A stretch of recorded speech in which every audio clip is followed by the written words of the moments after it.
Now, so it's simple counting. When you take the test, they're going to give you a blank piece of paper if you go to a testing center. And that blank piece of paper, numbers in your head, and we all can count from 0 to infinity. 0, 1, 2, 3, 4. And the key is, what do those numbers mean as it relate to the Florida Licensing Act and your pursuit of your Florida real estate broker license? Marlene, I believe you're testing at home, am I correct? Mm-hmm. You don't get that blank piece of paper. They check your facility, you and your computer and your webcam. You have a cyber chalkboard. Maybe you want to write them in, maybe you don't. I'm not sure how that works. But we all can count. And let's get to counting. 0. 0 is not really a number. It's like an abstract number. So let's say 0 for who's exempt. 0. If you're in the armed forces, you're exempt from renewal. And I believe we just had a test question where they were 4 years, 8 years in Afghanistan, Beirut, in this day and age. Who knows? We may be over in Ukraine. Hopefully not. But if you're in the armed forces, you're exempt for renewal. Once you're discharged, that's when your time clock starts ticking. Okay. Also 0 for who's exempt. Someone with a 4-year degree in real estate, it must be real estate, or lawyers. Okay. Lawyers are exempt from the 63-hour pre-licensing course, while that individual with the 4-year degree in real estate, he would be exempt from not only the 63-hour course, but the 72-hour course as well. Okay. So therefore, accordingly, all you lawyers out there, if you want to become brokers and really transition and making a career in this real estate industry, I'll see you online, or I'll see you in my classroom, okay? Now, let's get to some real numbers. 1, this is the 60-hour course, so obviously, 1 license, 1 broker. 1 license, 1 broker, in order to be active. And as you guys are pursuing your broker license at this point in time, it gives me a clue that you already have a license, a salesman license, and you have been active and had your license with a broker. And we'll define what the active period you need to further get your broker license. But for now, 1 license, 1 broker. Another one, I don't like to talk about things bad, but it happens at times.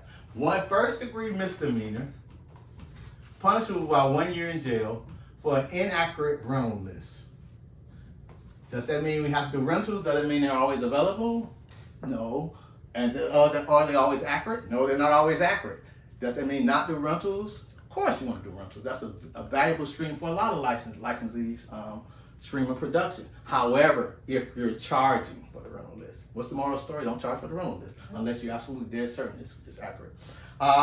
It changes every time. I'm trying to do it off the top of my head because that's kind of what you're doing, and you can correct me if I'm missing some key numbers. So I think 1 license, 1 active. Let's go to 2. I'm starting to get rolling. And sometimes 1 number may trigger another number. 2. Let's bring it from a broker perspective. 2 years. You must have had your license active 2 years in the last 5 years preceding licensure for a broker. Okay. So 2 years active. Okay, in the last 5. So a lot of people get their license and they're not in the business, but it must have been active 2 years in the last 5 years in order to pursue brokerage. Okay. Second, 2. And I say 2, but that number also may trigger, it's really not 2, it's 18 to 24. Mm-hmm. You have a 2-year renewal period, or 18 to 24 months, depending when you obtain your initial license. Right. License renew March 31st. It's coming up. Today is approximately March 20. I'm not sure what the date is. I know it's in March. Professor B don't keep up with dates. March 31st. What is the day? March 22nd. Okay. And September 30th. So you have between no more than 2 years. So 2, but in general, you have a 2-year biennial. That's what they call it, biennial renewal periods. So 2 years inactive, and 2 years in the last 5 years for a broker. Now I'm going to shift gears just a little bit. I stray away when everybody knows Professor B minds wonders, but it's still related to that 2. What's my point? My point is once you get that number 2, what else is it triggering? It's triggering. Well, first of all, let's deal with the renewal, and then before 2 years. That number 2. As you know the number now, it helps you as we get deeper and we keep counting. 2, renewal. Typically, renewal is 14 hours continuing education, right? Okay. Every 2 years, you're 14 hours continuing education. Right? Mm-hmm. And we'll talk about post license. There are some other numbers. I don't want to totally cloud it. Plus, today I'm on my small chalkboard, so I only could have so many numbers before I have to wipe it off. So 2 years, 14-hour continuing education, but that's still, I got a little more room on the chalkboard. As I do my continuing education, Marlene, you're a realtor, 14-hour continuing education, of which how much must be on the law and ethics, and how much can be on anything you desire? Three hours. Right. 3 hours on the law and 3 hours on ethics. Right. And that still gives you 8 hours, approximately 8 hours on selling and listing, staging, foreclosure process, loss mitigation. I believe that was hot at one point in time, or whatever the current trends may be by your local board, association of realtors, etc. Okay. So, and you get all that from 2 years of renewal, 2 years of 14 hours of continuing and which triggers what you need when you do 14 hours continuing education. Now, what I was going to go with now. As we deal with active and inactive status, I get all this just from the renewal period. Now, wow, we got a long way to go. We got to go all the way to infinity. But starting with the 2 years renewal. But the bigger point I want to bring up is active, inactive, null and void. Okay? Basically, if you renew, take your appropriate continuing education, you're active. A lot of people are in this business. Everybody don't even want to become brokers, or they may, but they renew. They continuously renew. And they renew. They're voluntary inactive, meaning they have not placed their license with a broker. But in order to become a broker, where we're at now, you've been active throughout, or even if you haven't been out throughout, you must have been active. Back to the 2 years in the last 5 years in order to be sitting here for this broker course. Well, I guess you can always sit for the broker course, but in order to get the broker license. Mm-hmm. Okay. Now, then active and inactive, so that would be voluntary inactive, where you pay your renewal fees. You just never was involved in the industry and place your license with a broker. Or involuntary inactive. Involuntary inactive happens when you don't renew and you haven't done the continuing education, so your active is involuntary inactive. And of course, you got to pay a late fee whenever you decide to do such. Now, every time I do this, it always comes out different. I forgot a one. You know what the one I forgot? The 1 year inactive period. Mm-hmm. Basically, you have to renew every 2 years. And if you don't renew, you're inactive. Right. The state says that's fine. As long as if you go the whole 2 year period of without renewing, your license goes null and void, meaning you never had a license. If you're a broker, you go back to salesperson. If you're a salesperson, it's like you never had your license and you're a regular citizen and you're starting all over, whatever those requisites are to get your salesperson license. Now, so let's go, but since you have a 2 year renewal period or biennial, if you go 1 year in an active period, that triggers. So we're going back to 1, but I would have caught it because I'm going back. I'm catching it at 2. I had a second chance. I would have caught it as another number. That number would have been 28. How? Because you have a 1 year inactive period, and we already know with 2, you need 14 hours of continuing education, right, Marlene? Right.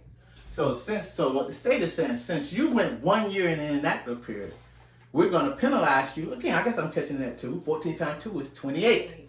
You need a 28-hour reactivation course. So again, I'm saying a couple numbers now. We can slow down as you look at the tape. However, we're just simple counting, and we've only gotten to 2. Okay? So let me clean it back up. As much as I can clean it up, because I don't have the best handwriting. So, are there any more tools, Marlene? We have the 2 consumer members. Okay, 2 consumer members. 1, FREC. Okay, that 2. There's 2 consumer members of FREC. 2 of 7, actually. That makes up the probable cause panel. Right? I believe that's what it says.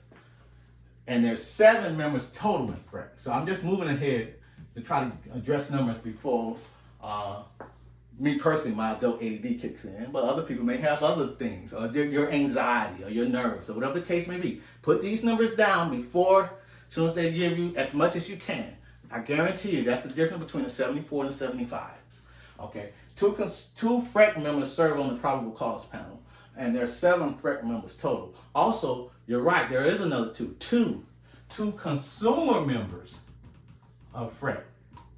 FREC has 7 members, but 2 of them are non-licensees. Good point.